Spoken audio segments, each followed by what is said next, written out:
Moitas gracias a todos. A ver, benvidos. É un honor estar aquí con vos. A ver. Primeira conferencia igual non sale moi bien porque, a ver, só tuve un mes para prepararla, entonces no... A ver lo que sale de aquí. Mi conferencia básicamente es sobre la transición energética. A ver, no voy a cuestionar si es necesario o no. O sea, voy a asumir los postulados, digamos, oficiales a todos los efectos, sobre que es necesaria una transición energética, los problemas del cambio climático, los problemas de no lo voy a discutir básicamente porque no sé. O sea, no estoy en capacidad de discernir si una postura es la correcta o la contraria. Aquí hay gente que sabe más que yo del tema. Después puedo comentar, pero no quiero entrar en ese punto. Yo quiero decir, vale, hay que hacer una transición energética. Lo que voy a discutir es si la forma que se está llevando la transición energética, esta es a través de sistemas de planificación o a través de sistemas, es la correcta o no para alcanzar ese fin. No estoy discutiendo el fin. El fin se puede discutir después en el debate o así, pero yo no quiero entrar en ese fin porque no estoy capacitado para decir si es necesaria o no es necesaria, si se va a calentar 2 grados, 6 o 8 o va a enfriar la temperatura, porque no lo sé. Además, yo sé, a ver, no soy un completo ignorante en el tema, me gusta leer del tema, pero veo que hay científicos muy cualificados en un lado, otros que lo cuestionan. Voy a sumarme, digamos, a la postura oficial. No voy a cuestionar esto, repito, porque yo no soy capaz de discernir, porque son temas muy complejos, son temas que hablan de albedos, hablan de grados y hablan de cosas de ese estilo, ¿no? Y de eso no sé, entonces no sé cuál de los dos tiene razón. Entonces voy a asumir que la postura, digamos, oficial es la correcta. No tengo tampoco razones para dudarlo, porque no sé, repito. Entonces, lo que voy a aplicar, digamos, lo que sí entiendo más es de planificación, es un tema que me gusta mucho, de incentivos, de políticas públicas y ese tipo de temas que sí que lo domino mejor, ¿no? Pero antes de empezar, asumiendo que, repito, que voy a asumir a todos los efectos el discurso, digamos, de la ONU, el discurso de la Agenda 2030 o el discurso del IPCC, lo voy a asumir en todo el caso, pero me gustaría hacer algunos caveats al respecto. Es decir, cuando se discute de estos temas, a mí siempre me irritó mucho la idea de introducir conceptos de las ciencias naturales en las ciencias sociales, ¿no? Siempre me irritó mucho. Además, lleva muchas confusiones.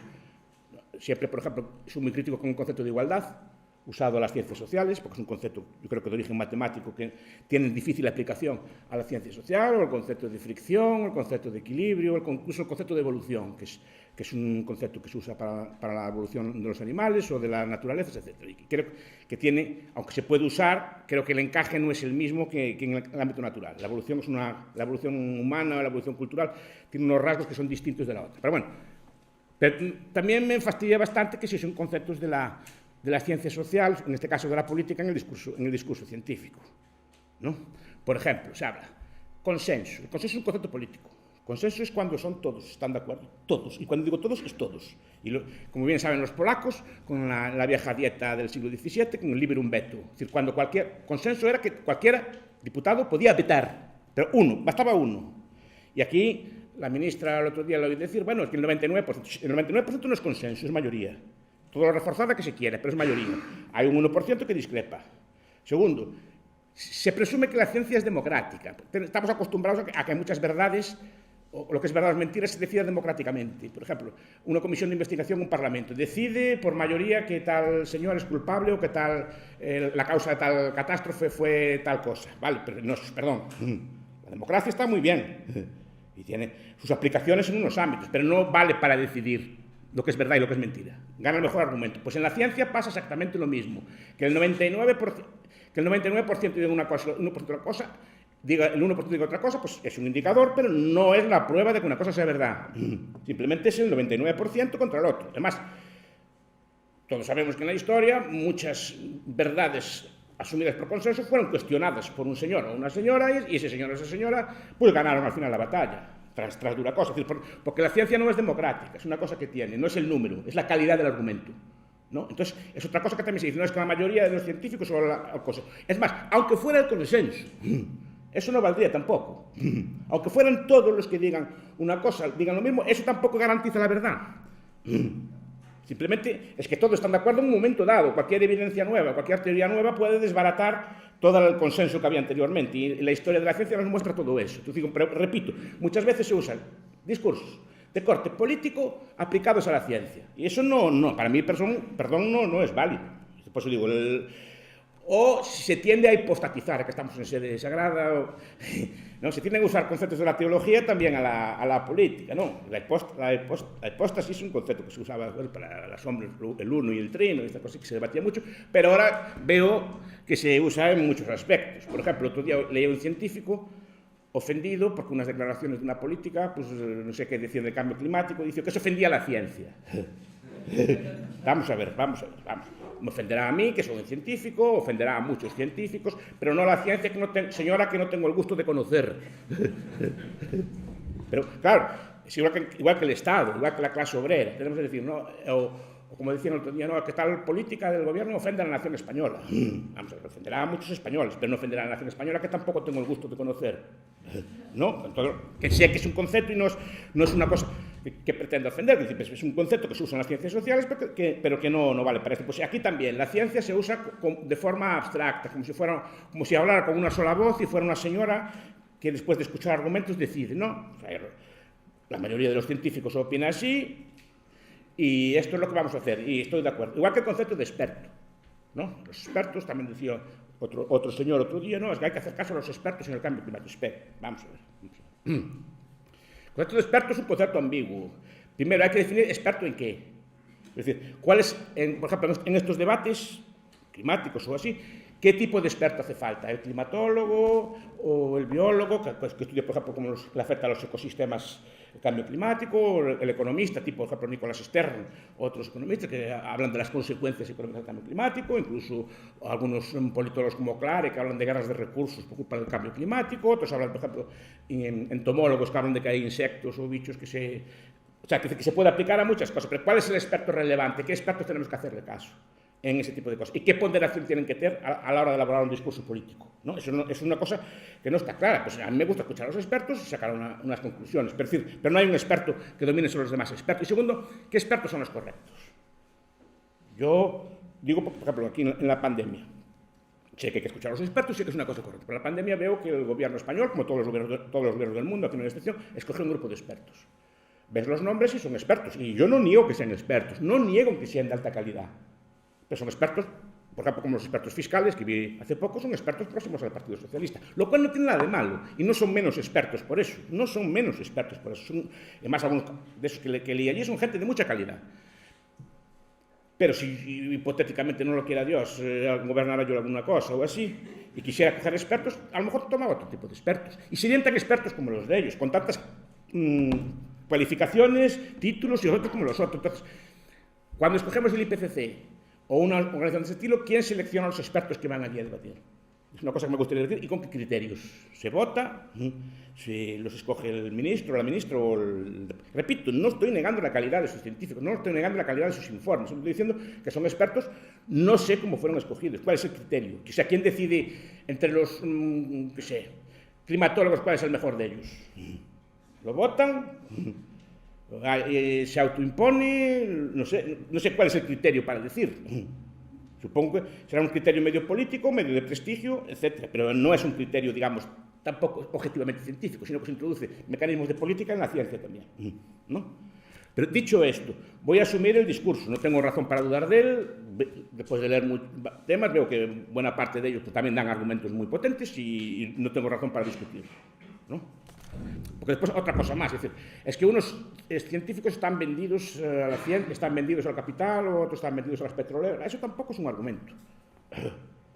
Yo doy una conferencia a favor o en contra de algún tipo de temas y me paga la Shell, ¿no? Pero eso no altera la calidad de mi argumento. No la altera. Que yo lo haga por dinero o lo haga, y al revés, puedo hacerlo por la más pura de las intenciones y estar equivocado. Y puedo hacerlo por puro dinero y acertar o decir lo correcto, ¿no? Que normalmente, cuando llevas a una persona o así, pues normalmente, claro, cuando tú escoges un experto, escoges una persona así, ya escoges alguien que ya previamente defiende tus puntos de vista. Es decir, que esté una persona vendida o que esté así, como a veces escucho también en debates de este tipo de cosas, que unos están vendidos o al otro, no, cualquiera de los dos puede estar vendido, ¿eh? No, pero no, que están vendidos, aunque esté vendido, ¿y qué? Aquí me importa, una vez que el argumento está expuesto, hay que analizar el argumento, no las razones por las que dio el argumento. Y a lo mejor queriendo estar vendido, queriendo ganar dinero, acierta. Y a lo mejor queriendo ser puro, falla. Es decir, no ese es un argumento. Yo creo que en la ciencia, o en el mundo de la ciencia, lo que hay que discutir es lo que se dice. O el argumento, sobre todo si está bien expuesto, está argumentado, habrá que discutir el argumento. Ad rem, no ad hominem. O sea, hay que discutir solo lo que se dice, como decían los viejos filósofos. Se discute ad rem, ad hominem, ad personam. No, pues hay que discutir ad rem, sobre lo que estamos discutiendo. Si lo dijo que el señor está vendido al capital, que el señor es una mala persona y tal, tú, de acuerdo, pero estamos discutiendo de esto, no estamos discutiendo sobre la persona. Entonces, hay que plantear los argumentos. Dicho esto, repito que, como no tengo motivos, en principio voy a asumir el discurso del oficial y que hay que cambiar el clima y hay que reducir una serie de grados. ¿Vale? No lo voy a discutir, repito, tampoco sé. El problema es cómo se hace para cambiar esos grados. Se optó por una solución estatista, ¿no? Lo normal sería, la población, el consenso de la población mundial está de acuerdo en que es un problema gravísimo, ¿no? Como lo leo yo allí, muchas cosas, y que va a haber una serie de consecuencias, pues de ecosistemas, de hambrunas, de fenómenos climáticos extremos, de cosas así. O sea, que veo que hay un montón de consecuencias que van a afectar a buena parte de la humanidad. ¿Cuál sería lo lógico? Lo lógico es, pues, la gente que hace con otras cosas, ¿no? Cuando le dicen que hay un problema, pues dejar de consumir, la gente libremente dejaría de consumir fósiles, la gente libremente dejaría de consumir bienes, compraría coches eléctricos libremente y haría todo lo que sea necesario para todo esto, ¿no? Pues eso es normal. Aquí estaríamos en un debate que sería muy largo sobre, por ejemplo, ya filosófico, si hay un derecho de propiedad al clima, ¿no? Cuál es el clima correcto que queremos tener, si es el mismo para todos, etcétera, ¿no? Pero sería, por un lado, las personas que están descontentas con esta situación climática, lo normal, o de cambio, es dejar de consumir y adoptar consumos o formas de vida voluntariamente que lleven a eso. En otros ámbitos de la vida lo hacemos, ¿no? Aquí mi amigo me decía que dejara de fumar y cosas por el estilo. No, bueno, pues es normal, me avisa y tal, y algo consigue, ya fumo menos que antes y cosas por el estilo. Pero eso es lo normal. Y lentamente pues vamos acabando con el tabaco, vamos acabando con otro tipo de cosas. Eso sería lo normal, ¿no? Y dejar de consumir. Después, en el ámbito legal, una vez decidido qué derechos tengo yo al clima, pues establecer... Esto ya es complicado, lo explica Walter Block, y a día de hoy es muy difícil, pero bueno, lo ideal sería pues establecer pleitos sobre las empresas que supuestamente alteran o dañan nuestro clima.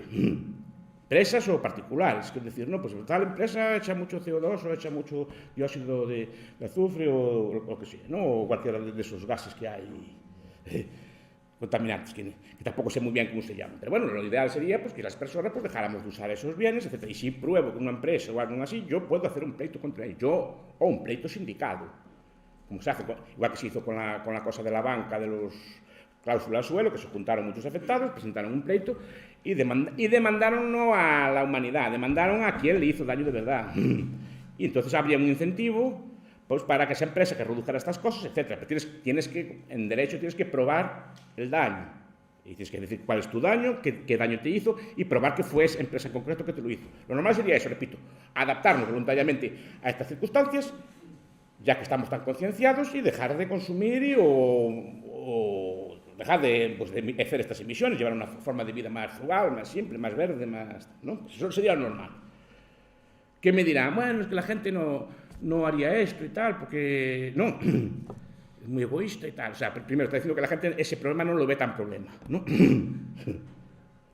No que no diga que no es un problema, es como... Yo digo muchas veces, mucha gente dice, pues hay mucha hambre en el mundo. Sí, pero sigues viviendo tan tranquilo, ¿no? Y la gente te reconoce que hay un problema del clima, pero repito, yo por lo que veo no lo priorizo. No lo prioriza porque, repito, voluntariamente mucha gente no lo ve como un problema grave, que si fuera un problema grave lo vería. Pero bueno, puede ser que no sea así. Entonces, como no es así, alguien más sabio que nosotros, pues decide que hay que forzar.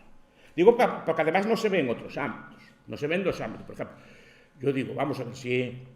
Y aquí hay expertos inmobiliarios que me corrijan si estoy diciendo una barbaridad. ¿El precio de las casas en la playa está bajando de precio? ¿O más que los demás? No. ¿Cómo? ¿Cómo puede ser eso si van a inundar unos años? No, que tiene que ser así. Yo si sé que mañana 10 años va a haber un terremoto en mi zona, yo en mi casa la vendo, me voy a otro sitio, la liquido o no compro allí. Si yo sé que la costa se va a inundar, los metros que dicen que se va a inundar Vigo, por ejemplo, que es mi ciudad, ¿no? Que se va a inundar no sé cuántos, leí hace poco, no sé cuántos. Lo normal es que las casas a pie de playa, las casas cerca de la costa, empiecen a descender de valor ya, porque no hay que esperar a que se inunde. Cualquier persona sabe que los precios de mercado descuentan por anticipado esto. Entonces digo, algo falla ahí. Y repito, como cualquier persona que trabaja en sectores inmobiliarios debería saber, no basta con que sean todos, basta que sean unos pocos. Unos pocos que empiecen a vender sus casas, que confíen en todo esto, ¿no?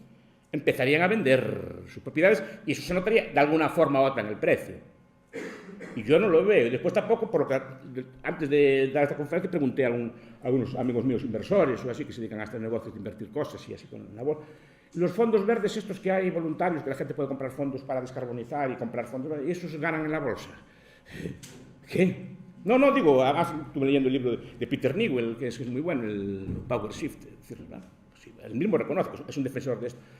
Que los fondos verdes que no dieron gran resultado. Es decir, que la gente voluntariamente decide no invertir en ese tipo de cosas. No sé si por bien o por mal.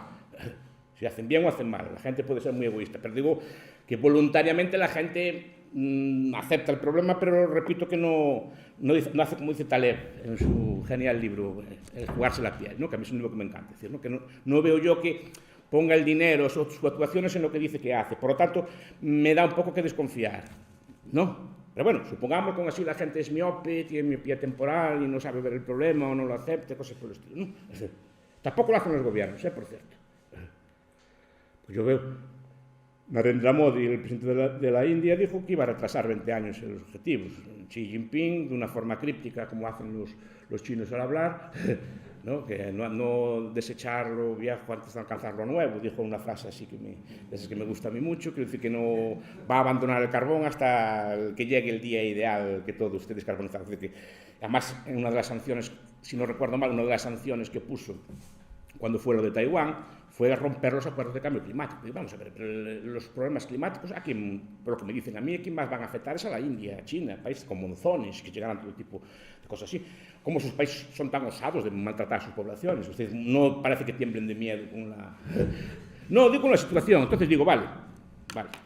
Como la gente no quiere o no es capaz de llevar a cabo esto, pues tienen que venir los gobiernos, pues, que saben que tienen una información de corte superior al del común de los mortales, a poner una serie de normas para hacer esto. Repito que estoy asumiendo que hay que hacerlo, estoy diciendo que no. Yo veo que, por ejemplo, ellos presumen un consenso tal que no veo yo a la hora de la verdad en otros aspectos, ¿no? Pero ojalá fuera así. Entonces, como la gente no entiende, no ve el problema, no lo percibe, es necesario esto. Entonces, ¿qué hace? Pues hace una serie de medidas de política pública, aquí es donde más o menos estoy más cómodo yo, ¿no? De intentar paliar ese cambio climático o esa Agenda 2030, que no solo es climática, sino que tiene más aspectos, y que, digamos, corregir las conductas a nivel global, pues para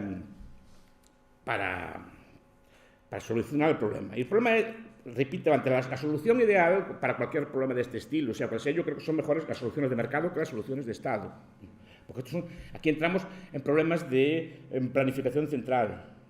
¿Qué pasa? No es una planificación central tipo soviética, que es la única, es una planificación más bien indicativa, tipo francés, ¿no? Con incentivos, con subvenciones, con regulaciones, con ciertas prohibiciones de conductas, pero digamos que no es una planificación central dura. Pero igual, cuidado, Vera Lutz tiene Óscar que me corrija, que también sabe de tus temas, ¿no? Vera Lutz tiene un libro sobre la planificación francesa, bueno, decía que era así, pero también no fallaba, no fue tan clamoroso el fracaso como la planificación soviética, pero fue un fracaso también. Es decir, normalmente las planificaciones no consiguen los objetivos, ¿no? Pues por problemas, supongo que todo buen austriaco conocerá, que son problemas de información, problemas de cálculo económico, ¿no? Y yo creo que en el problema de la planificación del cambio climático, la planificación de la respuesta para descarbonizar la sociedad, creo que tiene errores digo como consejos que los gobiernos quieren hacer caso. Claro, no pueden planificarlo todo. Entonces, ¿qué pasa? Que, por ejemplo, los factores naturales no los pueden controlar. Lo mismo que, por ejemplo, en la planificación central rusa, cuando ustedes hacen un plan, vamos a hacer un plan quinquenal. Somos el soft plan o el ghost plan. Vamos a hacer un plan quinquenal, a 5 años. vamos a producir tantos millones de patatas, pero tantos millones de patatas necesitan tantos camiones para transportarlas, tanto gasoil, tanta mano de obra, tantos silos, tanto fábricas. Las fábricas tienen que estar dimensionadas, las fábricas de patatas fritas o las fábricas tienen que estar dimensionadas de acuerdo con la producción de patatas. Se hace un plan allá 5 años, calcula la producción estimada de patatas, cosas por el estilo. Pero basta con que no llueva un año, no haya patatas, te estropeas, te desbarata el plan todo. Entonces, claro, tienes un montón de camiones allí parados, las fábricas están paradas, la mano de obra sobra. ¿Por qué? Porque hiciste un mal plan. Y sobre todo, cambiar todo eso implica cambiar el plan por completo. Y es uno de los problemas que tiene el plan. Por ejemplo, factores de corte natural, que tú no puedes contar con ellos, climáticos, por el estilo, etc. Pero claro, te viene un volcán, te viene una cosa así, te altera todos los planes de cambio climático, si los cuantificas. Hay que reducir tantas unidades de CO2. Te viene un volcán como el que vino el otro día, o el de La Palma, que es más pequeñito, y te emiten unas cantidades desmesuradas de dióxido de carbono o de otros gases que te descolocan el plan. Entonces el plan a lo mejor no parece la mejor solución. Después, por ejemplo, cuando escoge las medidas, ¿no? Tienes que seleccionar políticamente qué es verde y qué no es verde. Y vemos que esas definiciones son arbitrarias, porque en principio pues era muy estricto, ¿no? Las renovables entendido de hidroeléctrica, viento, sol, bueno, y geotermia, corrientes marinas, bueno, todo lo que sea renovable, digamos, ¿no? Pues eso se acepta como verde. Pero de repente te dicen que es verde la nuclear. Espera, eso no está mal. De repente te dicen que el gas es verde. O sea, que los bonos verdes pueden financiar industrias del gas, es decir, o pueden recibir subvenciones por gas. Entonces, ¿qué pasa? ¿Qué clase de plan es este que está cambiando lo que es verde y lo que no es verde de mañana? Es decir, no parece una cosa muy coherente, claro, pero desbarata los mercados. Y después, claro, pones toda una serie de incentivos, pones impuestos, pero ¿cuál es la cantidad de impuestos correctos? Los impuestos verdes. Sí, ellos lo fijan, ahí sí que hay expertos, ¿no? Fijan un impuesto verde, pero ¿cuál es el impuesto verde? ¿Y el impuesto verde a qué? Porque empiezas al final a buscar excepciones, que tal sector es vulnerable, tal sector no, al final no pones impuestos, o no le pones impuestos a todo el mundo, sino que le pones a unos países y otros no. Pues supuestamente por el desarrollo de esos países hay que exceptuarlos de esos impuestos o lo que sea así, pero claro, pero no estamos hablando de un problema global. No de un problema de ayudar al desarrollo, es decir, que no es un problema de segunda fila, ¿no? Y después, por ejemplo, pusiste estas cosas de los mercados de emisión de gases, después la gente pusiste una cantidad mudable. Decides una cantidad que las empresas tienen que comprar de gas, de derechos de emisión, antes de tal. Bueno, pues una cantidad, supongo que la calcularán expertos, pero yo veo que la están cambiando también. Los expertos fallan o la están usando políticamente, que además están especulando con ellas, ¿no? Después optas por unas energías. A ver, había un libro que me gusta mucho, que es el de Boris Bruthkus, Economic Planning in Soviet Russia, que fue el primer libro que apuntó el fenómeno de cálculo económico en el socialismo. Fue paralelo a Mises, y yo creo que fue un poco anterior incluso, porque era un economista agrario ruso que vivió los tiempos del comunismo de guerra, lo vivió en primera persona, vivía en el país y aplicó técnicas de análisis, próximas a la escuela austriaca. De hecho, él era muy amigo de Hayek, ¿no? Usó elementos de análisis para explicar que veía básicamente son falta de coordinación. Al no haber sistemas de precios, había una descoordinación total entre la producción de factores, por ejemplo, pero también descoordinaciones temporales, ¿no? Y vio un montón de fallos en la producción. Y aquí hay un montón de fenómenos de descoordinación. Por ejemplo, se proponen una serie de industrias, ¿vale?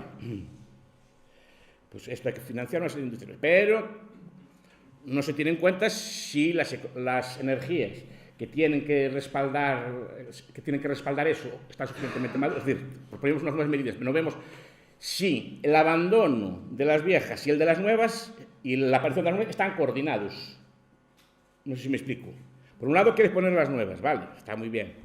Pero por otro lado quieres abandonar las viejas, pero las viejas abandonan a un ritmo y las nuevas al otro. ¿Y qué pasa? Que a veces hay un gap, como dicen los economistas, hay un lapso temporal. ¿Y qué pasó ahora en esta crisis? Precisamente por una falta de coordinación, precisamente a derivar de no usar mecanismos de mercado. ¿Qué pasó? Pues bueno, que se empezaron a poner verdes, se empezó a reducir, por ejemplo, el carbón en toda España y en Galicia, pues se empezó a reducir otro tipo de energía, se redujo el coste productivo. Pero ¿qué pasa? Que las energías que pusimos nuevas, renovables, tienen un problema, son intermitentes. Es decir, que no puedes decidir, primero, usarlas todo el día, porque a lo mejor ese mes no hay viento, o no hay lluvia que mueva las centrales hidroeléctricas, o no hay suficiente sol, o hay exceso de sol para usar la termosolar fotovoltaica. Es decir, no hay suficiente energía para esto. Y tú no tienes el respaldo suficiente, que es lo que está pasando. ¿Por qué? Porque abandonaste tus industrias antes. Ahí Xi Jinping es muy listo, no abandonar lo viejo hasta tener lo nuevo, ¿no? Pues nosotros abandonamos lo viejo, pero no pusimos lo nuevo. Entonces, ¿qué pasa? Que hay un desfase. ¿Y qué pasó? Pues que estos veranos o así no llovió, o no hizo viento bastante. Entonces, ¿qué pasa? Que empezó a faltar no. Hubo que echar mano del respaldo, porque la energía, al ser intermitente, necesitas un sistema de respaldo, que normalmente son centrales de ciclo combinado de gas, ¿no? Pero ¿qué pasa? Claro, tuve que echar mano del gas, pero ¿qué pasa? El gas es, por el sistema que le llaman marginalista, que tiene un nombre técnico, que no me acuerdo ahora cómo es, tiene un nombre técnico, pues un sistema marginalista, básicamente el último factor de producción que entra es el que fija los precios, cosa que es normal en economía. Siempre digo, la gente se escandaliza con ese sistema, pero es un sistema bastante lógico económicamente. No, podríamos optar por otros, pero es un sistema bastante lógico económicamente, por tanto no lo critico como tal. Por ejemplo, ustedes ahora van por la calle, van a Orense, van por el río Miño y encuentran una pepita de oro, de la que dejaron los romanos, ¿no? Bueno, esa pepita de oro se la van a remunerar exactamente igual que la pepita sacada de una mina con mucho esfuerzo. Porque es la última unidad marginal la que fija el precio. O sea, es que la pepita la sacaste sin esfuerzo y la otra la sacaste a costo cero y la pepita de la mina la sacaste con 40 mineros trabajando 40 horas. No, da igual, te la van a pagar igual. Igual que el petróleo que se saca del Mar del Norte se paga exactamente igual que el de Nigeria, independientemente de los costos que tenga. O sea, tiene una lógica. Pero cuando se adopta este sistema, porque antes este sistema no lo había, aparte de que es lógico económicamente, yo creo que también se usa para subvencionar a las renovables. Las renovables normalmente el coste variable, el coste de producción es cero. Se producen a cero coste. Una vez amortizadas o quitando los costes de instalación, el coste variable de la energía, al ser viento, ser sol o así, es gratuito. Normalmente el coste que se ofrece es más barato que las otras. Pero claro, si se ofrece la barata, la de producción barata, al mismo precio que la cara, lo que estás haciendo es subvencionando la barata. Para eso se puso. Como un mecanismo indirecto de subvención de las renovables, de forma que no se entere la gente. Me explico, es una forma sutil, no, es una forma de subvencionar que la gente invierta en renovables, porque había cierta reticencia a invertir en ella. Entonces, aparte de incentivos fiscales, le pusieron un incentivo en la retribución. ¿Qué pasa? Cuando las renovables no llegan, salta el gas estaba por las nubes por muchos motivos, además se puso aún más por las nubes por la guerra y por otros factores, claro, dispara los precios de electricidad. Entonces, los gobiernos se asustan y dejan volver otra vez a las energías antiguas. Los austriacos dirían que es un reswitch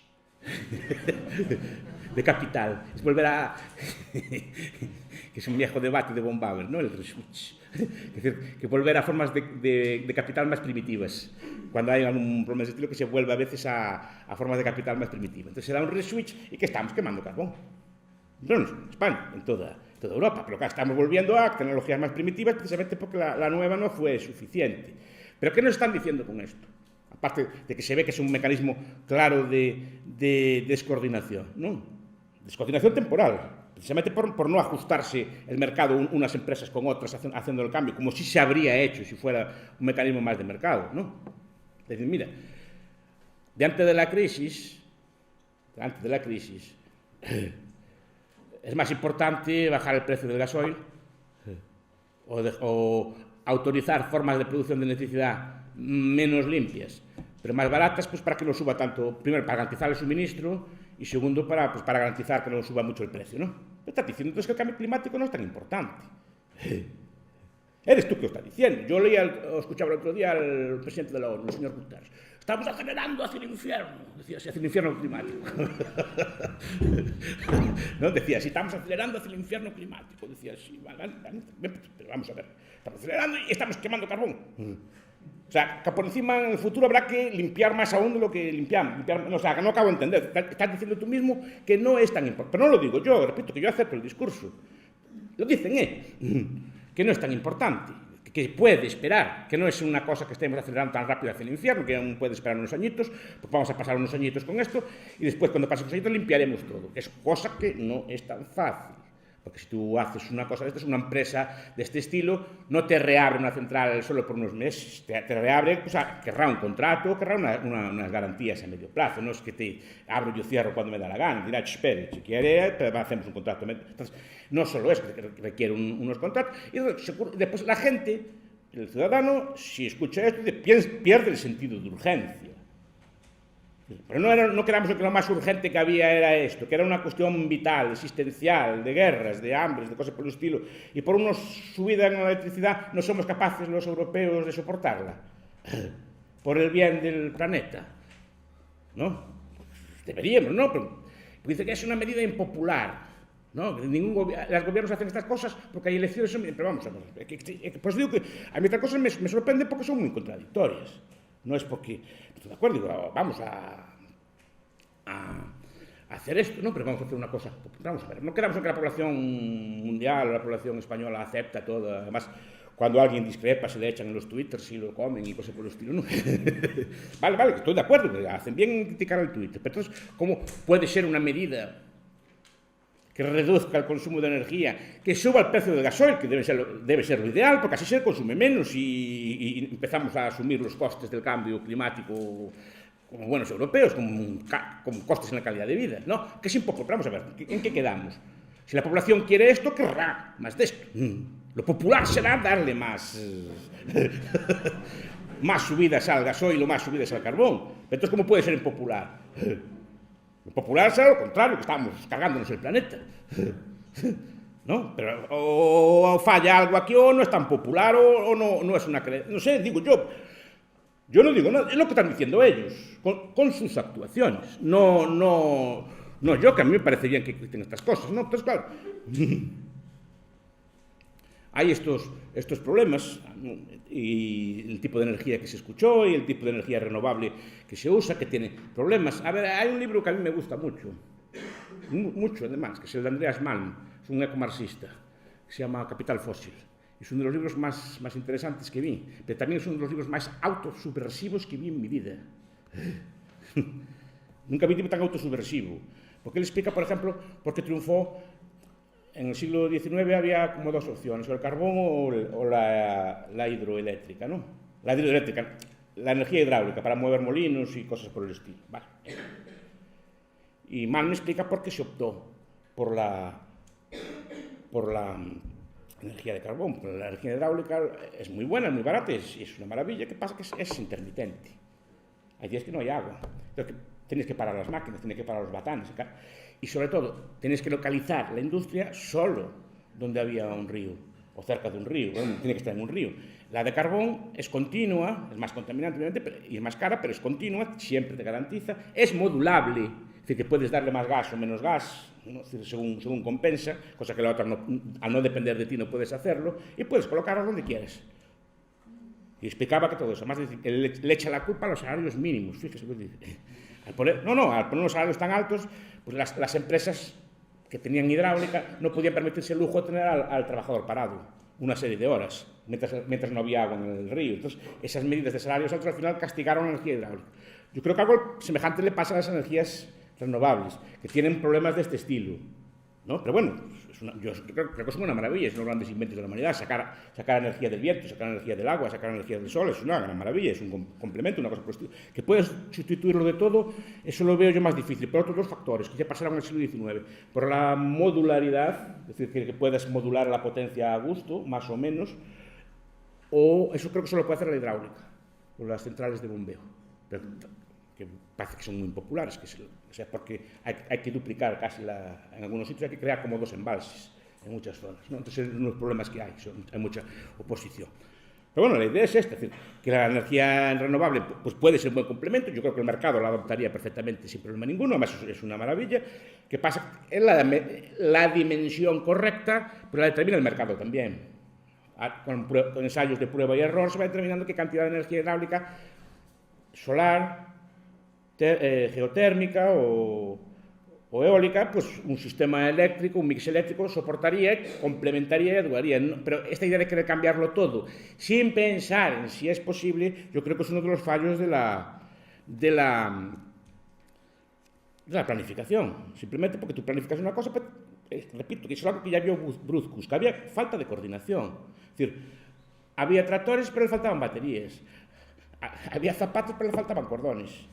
No, claro, es que tú tienes que pensar en todo. Y el ejemplo que por el que más gracia me hace, estaban los barcos de pesca rusos, listos, con pescadores, faltaban anzuelos. Nadie pensó en ellos. Entonces los barcos no podían salir. Simplemente basta que un señor en Moscú se olvide para que todos los barcos estén sin anzuelos. No, basta con eso. Entonces, claro, yo creo que el planificador puede planificar. Václav Smil, que es un autor que me gusta mucho, aunque discrepo de algunas cosas, pero bueno, es un autor que me gusta mucho, cuando habla en Energy Transitions, en transiciones energéticas, dice que el sistema energético que tenemos ahora es la mayor obra jamás creada por el hombre. Todo el sistema energético, toda la infraestructura de hidrocarburos, toda la infraestructura de oleoductos, de refinerías y todo cosas por el estilo, es la mayor obra que jamás creó el ser humano. Y querer cambiar todo eso, así en una serie de años, es muy arrogante. Entonces tiene muchos problemas y están problemas, repito, que son derivados de coordinación. Yo creo que los sistemas de mercado para conseguir la transición energética serían mejores. De hecho, hay un paper en Quarterly Journal, o no sé si leí alguno en Journal Libertarian Studies hace tiempo sobre este tema. Pero si quisieras hacerlo, tendrías que usar este tipo de mecanismos. Pero claro, antes tienes que conseguir que la gente quiera hacerlo. Si la gente quiere hacerlo, mano de santo, ya está hecho. El problema es que falla algo, o la gente no debe querer, o algo así, o no le debe dar tanta importancia como dice. Pues yo, como buen austriaco, creo la preferencia revelada. No, es una cosa que siempre me gustaba mucho de Mises, es decir, ¿no? Que la preferencia revelada, es decir, no es lo que yo diga. Mises ponía un ejemplo. La gente dice que prefiere la Biblia al alcohol. Pero Mises decía que no veía tiendas de Biblias de 24 horas. Que veía otro tipo de cosas. Entonces, la gente dice que prefiere la Biblia al alcohol, pero realmente consume más alcohol que Biblias, ¿no? Es lo que decía Mises. Y entonces, en economía lo que importa no es lo que dice la gente, es lo que hace la gente. Por desgracia. Y creo que aquí pasa algo de eso. Entonces, creo que los esfuerzos deberían ser en convencer a la gente de necesidad de cambio, pero esos esfuerzos de convencer a la gente del cambio, ellos mismos los desmienten. No con lo que dicen, sino con lo que hacen. Entre otras cosas, por ejemplo, unas medidas que tomaron tal fue bajar los impuestos. Esos 20 céntimos no es te lo venden como es una ayuda del gobierno, realmente es una reducción fiscal, ¿no? Pues le bajaron los impuestos al gasoil, pues menudo de lucha contra el cambio climático.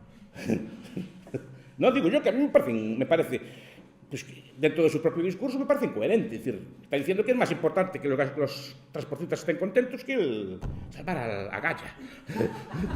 No lo digo yo, repito, que yo asumo esto, están diciendo ellos. Entonces, a mí me gusta que mis gobernantes, como decía Padre Gal, pues, que piensen en el bien común y piensen en el futuro de la humanidad, ¿no? Vale. Ahora voy a hablar un poco de una transición concreta que es la de la movilidad eléctrica, que también es otro fenómeno de este estilo que he grabado. Aquí me inspiro mucho en teóricos de crecimiento, que para mí son de lo más interesante que hay. Esto ya hablamos en la comida, de Turiel, ¿no? El Petrocalipsis. Después, por ejemplo, si hay algún físico así, pues el libro de Alicia Valero de Tanatia, por ejemplo, que habla de lo que dicen los ecocientistas es que se van a acabar los recursos, se van a acabar sobre todo los materiales críticos, buena parte de ellos, ¿no? Pues, los necesarios para hacer tierras raras y cosas que se pueden estar acabando, entonces que el capitalismo colapsará y sobre todo que es imposible ninguna transición energética. Digo, Turiel o Carlos Taibo, repito, son de los libros más interesantes que leí en mucho tiempo de politólogos. Aunque no estoy de acuerdo con ellos, están bien escritos, se argumentan y cosas por el estilo. Y yo saqué muchas ideas de ahí. Supongo que a ellos no sé si les gustará que los comente aquí. No, pero me pareció, no, lo digo sinceramente, de lo más interesante que leí en mucho tiempo. Todo este tipo de libros de Kuntler o del decrecimiento, del colapso, me interesan mucho porque están diciendo una cosa, de que la transición energética no es posible, por mucho que te pongas, y están diciendo argumentos de que no hay materiales suficientes, que estas cosas de que son intermitentes, se lo leí a alguno de ellos. Fue donde descubrí yo cuál era el problema de la renovable, que bueno, supongo que ellos lo sabrán mejor que yo, pero yo no soy científico, así, pero vi claro que tiene un problema de modularidad y tiene un problema de que se interrumpe. Y una industria no puede interrumpirse, un hospital no se puede interrumpir, la industria en general no se puede parar mucho tiempo, sin gran problema, ¿no? Entonces, pero ellos demostraban, y con muchos datos, diciendo que va a haber un colapso, precisamente porque no hay sustituto al fósil, no hay sustituto. Todo lo que están diciendo que es imposible de hacer. No sé si es correcto o no, pero me pareció muy interesante, muy interesante. Pero poco a poco la movilidad eléctrica, pues es otro ejemplo, en este caso, de planificación. Tenemos que transformar los coches de combustión en coches eléctricos, ¿no? Es una idea que también puede parecerme bien, es una idea pues, razonable, etcétera, pues para acabar con el cambio climático, ¿no? Bien. Y aquí creo que la planificación, como es más concreta, es como más estricta, y lo peor, pusieron un plazo. Yo creo que es lo peor que se puede hacer en política pública, poner un plazo. Y eso creo que muchas veces los politólogos los analistas que toman estas decisiones, a lo mejor prima el juicio del experto, el juicio del experto pues, en clima, así, frente a otro tipo de cosas, ¿no? Entonces, hay una serie de problemas, primero, descoordinación. Yo lo que estoy leyendo de nuestros autores que acabo de citar ahora es un problema de descoordinación, es decir, tú quieres hacer una transición pues, hacia el coche eléctrico, pero te falta toda la logística del coche eléctrico. El coche eléctrico, vale, puedes tenerlo. Falta toda la cantidad, por ejemplo, de litio, de baterías o capacidad de producción de baterías que hay. No sé si se podrá hacer, igual sí, pero de momento no la hay. No hay, por ejemplo, puntos de recarga, no hay ni siquiera probablemente capacidad eléctrica. Capacidad instalada puede ser que la haya, pero producción de electricidad en determinado momento puede ser que no la haya para la subida de consumo que tendría el coche eléctrico. O sea, primero, pones el coche eléctrico, pero como pones sobre el coche eléctrico, no eres capaz de desarrollar al mismo tiempo toda la logística necesaria. Y toda la logística necesaria no es solo que haya puntos de carga, sino que haya todos los repuestos, que haya las baterías, que haya talleres de reparación, que haya otro tipo de cosas. Esa cosa normalmente, Smil dice que las transiciones energéticas de pasar del carbón al camión o del ferrocarril al camión, lo llevaron mucho tiempo, porque no es solo poner una fecha, tienes que montar gasolineras, tienes que hacer repuestos, tienes que formar no solo trabajadores, sino trabajadores mecánicos que sepan repararte todo eso, ¿no? y tienes que montar, por ejemplo, una red de carreteras para que te puedan andar los coches bien, etc. Y eso es lo que no falta aquí. Pues hecho una fecha, pero va antes probablemente la imposición del coche. Digo imposición porque se pone por motivos coercitivos, no es una cosa voluntaria. Es decir, o coche eléctrico o coche de hidrógeno, que está aún menos desarrollado, que es teóricamente posible, pero la logística del hidrógeno, que no es tan fácil tampoco, no está desarrollada aún. Entonces, primero haces una cosa, pero no coordinas el resto de los factores. Entonces, ¿qué pasa? Y a lo mejor ni siquiera tienes capacidad productiva, porque hay que cambiar decenas de millones de coches. Entonces, no es tan fácil. Tú haces una cosa y dices, ¿se abaratarán las baterías? Sí. Históricamente, la mayor parte de los bienes con el tiempo se abaratan. Pero cuidado, siempre y cuando el número de gente que lo adopte es suficiente. Es decir, la mayor parte de los bienes, pues, por lógica del mercado, tienden a mejorar. Pero mejoran más aún si es toda la humanidad que lo adopta. Pero yo lo que estoy viendo es que se está adoptando en unos sitios y no en otros. Es decir, otros países no están adoptando, de hecho, estos modelos de movilidad eléctrica. Por lo tanto, las mejoras de escala, por ejemplo, de abaratamiento no se dan. El teléfono móvil, por ejemplo, se abarató muchísimo. El teléfono móvil se produce a nivel mundial. Tenemos un Huawei o una cosa de este estilo, tenemos un teléfono que se produce a nivel mundial, con escala a nivel mundial, con una tecnología a nivel mundial y que vende pues, a todo el mundo, o a buena parte del mundo. Si nosotros nos quedamos con un sistema tecnológico para nuestra movilidad que es exclusivo nuestro, esas ventajas se pueden dar, pero no a la misma escala de abaratamiento que se pueden dar otros bienes, ¿no? Les puede pasar como en Brasil con el etanol. Pusieron el etanol, hicieron allí unos coches en etanol, tienen un mercado grande de etanol, pero como el resto del mundo no adoptó el etanol, buena parte de las ventajas se perdieron y al final van lentamente abandonando el etanol. No es tan ventajoso como era, porque el resto del mundo no los copió. Entonces todas las ventajas de producción, de división del trabajo mundial, etcétera, no se dieron, ¿no? Entonces falta todo esto, falta un montón no solo el coche eléctrico mejor lo tenemos. Las baterías, veremos si las tenemos, pero pon que las tenemos.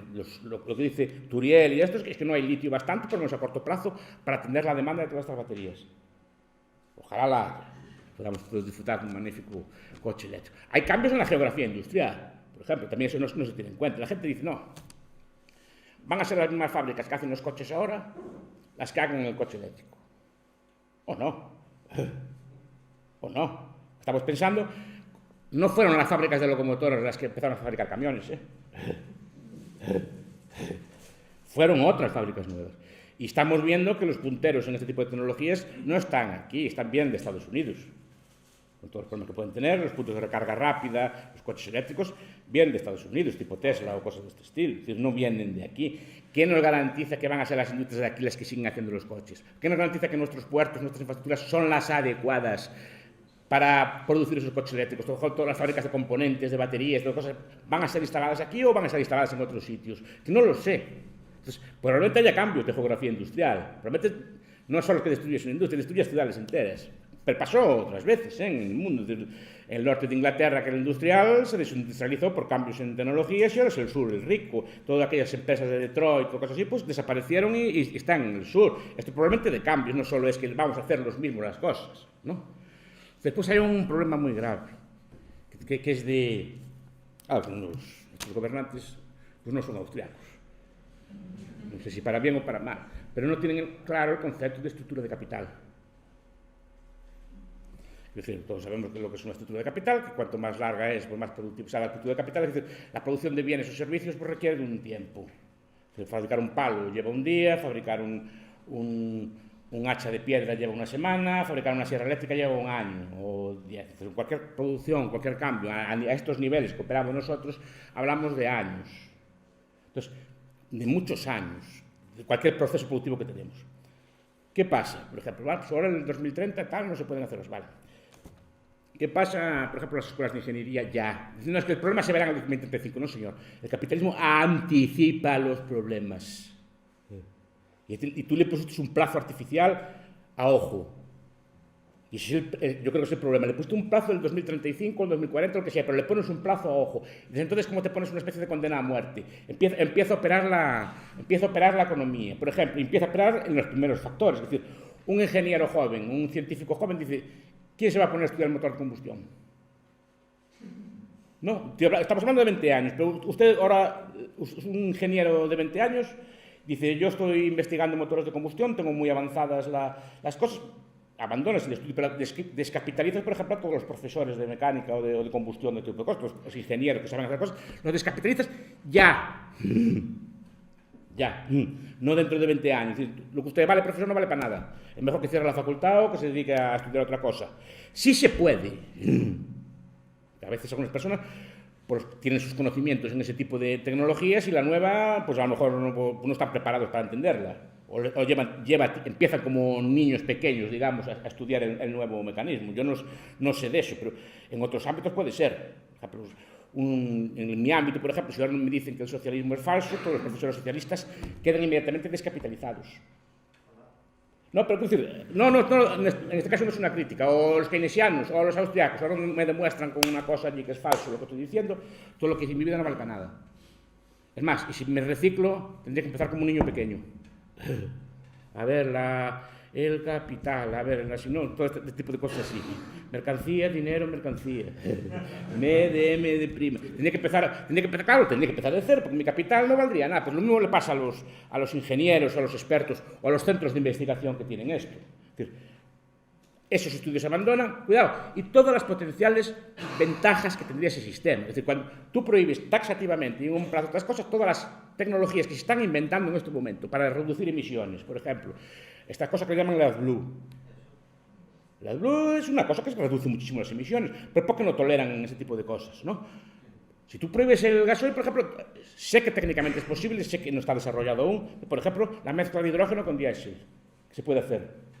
En la Universidad de Sydney hicieron un estudio, repito, no está desarrollado, porque se puede mezclar en una proporción con un simple adaptador en los motores diésel, se pueden adaptar los motores diésel que existen y hacerlos andar con hidrógeno también. Eso se está eliminando. Todo el encendido por microondas, por ejemplo, que es una cosa que elimina muchísimas partículas, está eliminado todo porque esos motores ya no pueden existir. Entonces, todas las innovaciones posibles que podrías hacer, todo ese capital que está invertido en eso, desaparece.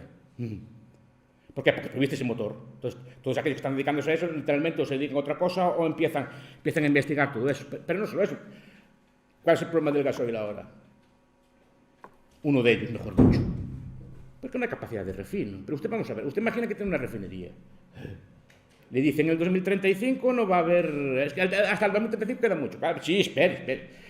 ¿Usted compraría una máquina nueva para esa cuando se abriría la vieja, compraría una máquina nueva para su refinería? ¿Invertiría en su refinería? ¿La modernizaría su eficiencia? ¿Intentaría que emitiera menos, pero más intentaría mejorar la calidad del producto o refinar cosas nuevas? Empezar lentamente a desinvertir. Por lo que leí, el 10% de las refinerías en Europa ya cerraron. El 10% de las refinerías. ¿Cómo es normal? ¿No? Es normal. Esas fechas las pueden mover. De hecho, seguro que las mueven. De hecho, Alemania dijo que no lo iba a hacer también. Ah, bueno, pero entonces son ellos mismos que se contradicen.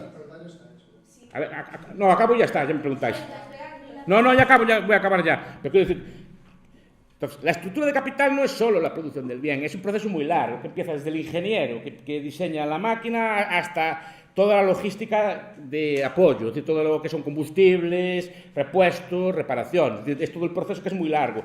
Lo que decía von Baber, que cuanto más larga es esa estructura, más productivos es. Nuestro problema es que nuestras estructuras de capital son muy largas, son muy productivas, pero son muy largas. Entonces, los daños no se empiezan a ver dentro de 15 años, ni siquiera dentro de 10, se empiezan a ver ya. Porque los precios de la tierra, donde están las refinerías, y dice, uy, eso no te lo quiero yo, todos los que tienen, o sea, los créditos, todos los que tienen avales, con ese tipo de cosas empiezan a tener problemas. Es decir, es un problema que tú tienes un bien que valía, o jugar usted de garantía como un crédito o cosas por el estilo, y resulta que ese bien que tienes no te vale nada por una decisión política. Es decir, tu refinería, señor, no vale nada. O vale para chatarra lo que tiene el material. Y está pasando en muchas refinerías, en mayor o menor escala, pero está pasando. Y uno de los problemas del diésel es que no hay capacidad de refino. Aparte que el diésel es más problema, el diésel viene de Rusia, se está quemando gasoil en centrales de térmicas, no aquí, pero en otros países sí, se está quemando, y fuel, como el chapapote del Prestige, se está quemando de lo más contaminante que hay para sacar energía. Pero aquí no, pero en otros países sí. ¿Y esto qué es? ¿No? Estamos cambiando todo esto. Entonces, la estructura de capital ser tan larga no afecta dentro de 20 años, afecta ya. Y a lo mejor de eso no se dieron cuenta.